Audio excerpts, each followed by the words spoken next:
ایران اور امریکہ کے درمیان مذاکرات جاری ہیں، لیکن کیا یہ مذاکرات کامیاب ہوں گے؟ کیا مشرق وسطیٰ میں ایک اور جنگ کا خطرہ ٹلے گا؟ مذاکرات کا اونٹ کس کروٹ بیٹھے گا؟ عامر رضا سے بات کرتے ہیں۔ عامر بھائی، مذاکرات کا ایک اور دور آج جاری ہے، کیا سمجھتے ہیں یہ مذاکرات کامیاب ہوں گے یا نہیں؟ نہیں، یہ مذاکرات تو پہلے دن سے میرا خیال ہے کامیاب نہیں ہوں گے، کیونکہ مذاکرات ہوتے ہیں دو برابری کی سطح پر جب لوگ ہوں۔ جب آپ ایک ملک کا محاصرہ کر لیں اور اس کے لوگوں سے کہیں کہ آؤ میرے ساتھ مذاکرات کرو، تو اس کا مطلب یہ ہے کہ آؤ سرنڈر کرو۔ اور یہ بات، اس کا اظہار عدیل صاحب رات ایئر فورس ون میں جو پریس کانفرنس کی ہے ڈونلڈ ٹرمپ نے، اس میں اس نے بالکل واضح انداز میں کہا، اس نے کہا کہ میں خود بھی اس میں شرکت کر رہا ہوں اور یہ بالواسطہ شرکت ہے، لیکن میں صرف نیوکلیر پہ بات نہیں کروں گا، میں باقی شرائط پر بھی بات کروں گا۔ اس کا مطلب یہ ہے کہ اگر ایران اپنا نیوکلیر پروگرام سرنڈر کرنے کو تیار بھی ہو جائے تو یہ جنگ رکنے والی نہیں ہے۔ تو یہ واضح نشانی ہے کہ امریکہ اس جنگ کی تیاری کر رہا ہے۔ وہ کبھی ابراہم لنکن کی پوزیشن کو تبدیل کر رہا ہے، کبھی وہ جرالڈ آر فورڈ کو جو ہے وہ موو کروا رہا ہے ایران کی طرف، اور کبھی یہ 800 حملوں کی خبریں نکال رہا ہے۔ تو یہ سنجیدہ اگر ہوتے تو شاید مذاکرات برابری کی سطح پر ہو سکتے تھے۔ دیکھیں یہ کیسی بدماشی اور کیسی سینہ زوری ہے کہ میں ایٹمی قوت ہوں، میں کسی اور کو ایٹمی قوت نہیں بننے دوں گا کیونکہ میں ایٹمی قوت ہوں۔ میرے پاس ٹیکنالوجی ہے، کوئی دوسرا ٹیکنالوجی کا استعمال نہ کرے۔ اب دیکھیں نیتن یاہو کے کہنے پر یہ مذاکرات جو ہیں اس میں یہ شک شامل کی جائے گی کہ آپ میزائل پروگرام رول بیک کریں۔ امریکہ پہلے سے کہہ چکا کہ 47 سال سے ہم خاموش ہیں، 79 سے جب سے انقلاب آیا ہے اس کے بعد سے وہاں پر اینٹی امریکن گورنمنٹ ہے۔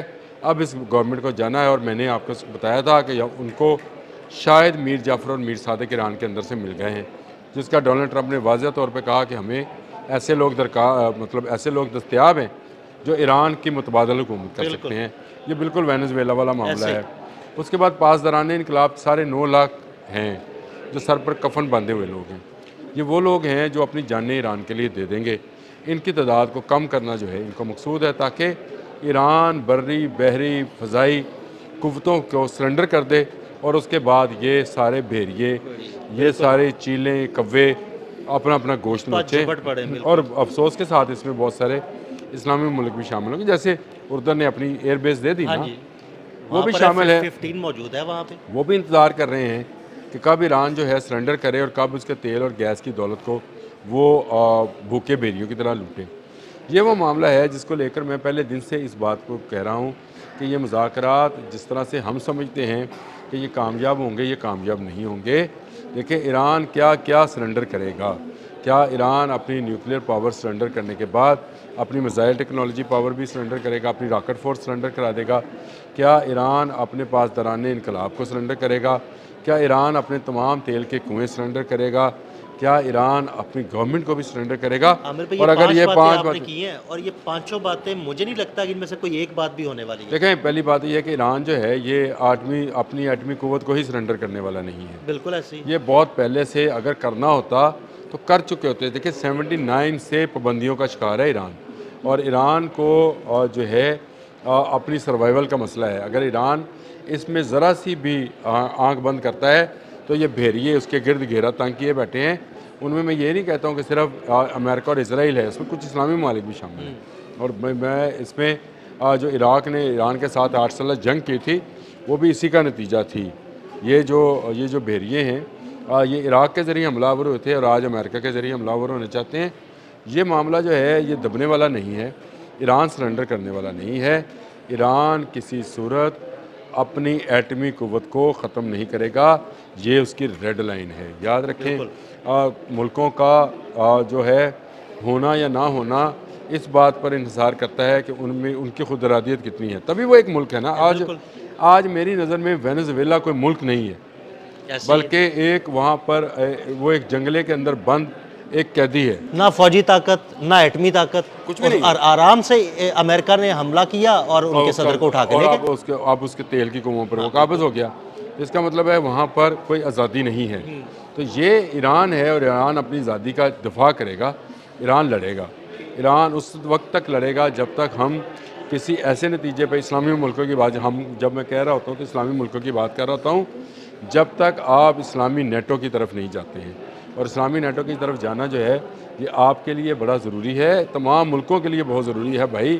ایران ایک شیلڈ ہے، اگر یہ ختم ہوئی، مجھے یہ بڑا پیارا بیان لگا پرسوں انہوں نے دیا ایک میڈیا کانفرنس کے اندر، ترکیہ کے وزیر خارجہ نے، انہوں نے کہا کہ نہ عرب، نہ ترک، نہ فارسی، ہم مسلمان ہیں اور مسلمانوں کو اکٹھا ہونا۔ دیکھیں بات سمجھیں، یہ جو اس نے ترک، عرب اور فارسی کا ذکر کیا، فارسی سے مطلب ایک ہی ملک ہے جہاں فارسی بولی جاتی ہے، ایران۔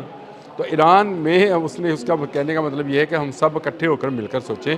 ابھی یہ صرف گفتگو کی حد تک ہے، لیکن مجھے نظر آتا ہے کہ آنے والے وقت میں یہ کام ہونے جا رہا ہے۔ دیکھیں طیب اردوان 2 ملکوں کا دورہ کر رہے ہیں، ایک مصر میں اور ایک وہ کر رہے ہیں سعودی عرب میں، اور یہ ایک 3 ملکی اتحاد بن رہا ہے جس میں یہ کہا جا رہا ہے شنید اور الفاظ کی بندش آگے پیچھے ہو سکتی ہے، لیکن خبروں میں یہ ہے کہ اس میں بعد میں پاکستان اور انڈونیشیا اور ملیشیا کو بھی شامل کیا جائے گا، آذربائیجان، تاجکستان اور ازبکستان کو بھی شامل کیا جائے گا، اور یہ ایک بڑے پیمانے پر اتحاد ہوگا۔ تو یہ اس کا مطلب ایک مکمل اور بڑا اسلامی بلاک تو بن جائے گا پھر؟ جی یہ دیکھیں قاہرہ کے اندر جو ہے جو مذاکرات ہیں اس میں ایک اسمبلنگ دفاعی مصنوعات کا اسمبلنگ پلانٹ جو ہے وہ ترکیہ لگانا چاہ رہا ہے، یعنی مصر کے اندر اس کی اپنی دفاعی قوت کو جو ہے بڑھانا چاہ رہا ہے۔ اسمبلنگ پلانٹ کا مطلب یہ ہے، اور پھر کان کے معاہدے کے اندر سعودی عرب شامل ہونا چاہتا ہے، پاکستان پہلے سے اس میں موجود ہے، کسی نہ کسی طریقے سے پاکستان ترکیہ کے ساتھ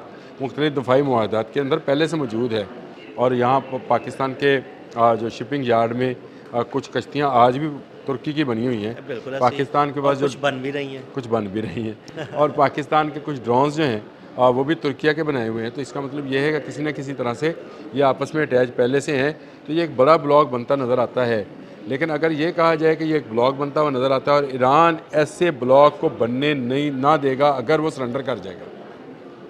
بالکل، میں صرف اس پوری تمہید کا اور پورے یہ آپ کو بیک گراؤنڈ بتانے کا مقصد یہ تھا کہ ایران اگر اپنے کھڑا ہے تو اس کو اس بات کی امید ہے کہ آج نہیں تو کل اسلامی ممالک اس کے دفاع کے لیے مل کر کوششیں کریں گے۔ دیکھیں پہلا سٹیپ اسلامی ممالک نے یہ اٹھایا کہ انہوں نے امریکہ سے کہا کہ ہم اپنی سرزمین ایران کے لیے استعمال نہیں ہونے دیں گے، یہ بڑا سٹیپ تھا، یہ بڑا سٹیپ ہے۔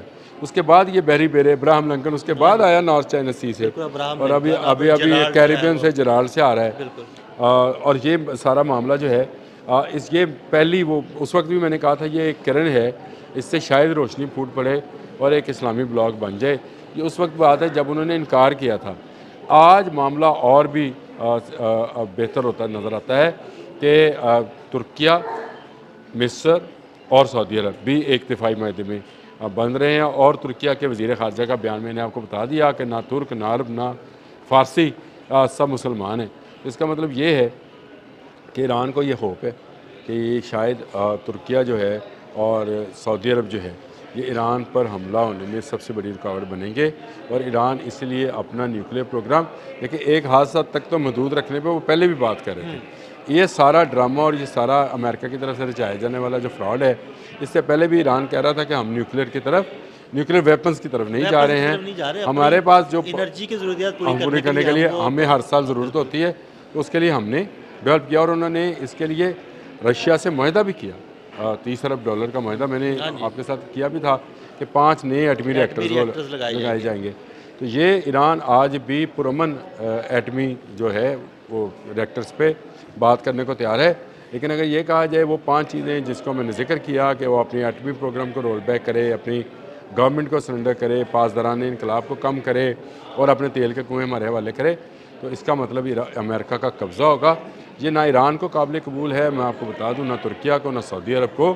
اب یہ ممالک نے سمجھ لیا کہ اگر امریکہ یہاں پر سٹے کرے گا تو یہ تمام ممالک پر قابض ہو جائے۔ بہت شکریہ عامر رضا، بالکل عامر رضا نے بڑی تفصیل کے ساتھ اس سارے معاملے کو آپ کے سامنے کھول کے رکھا۔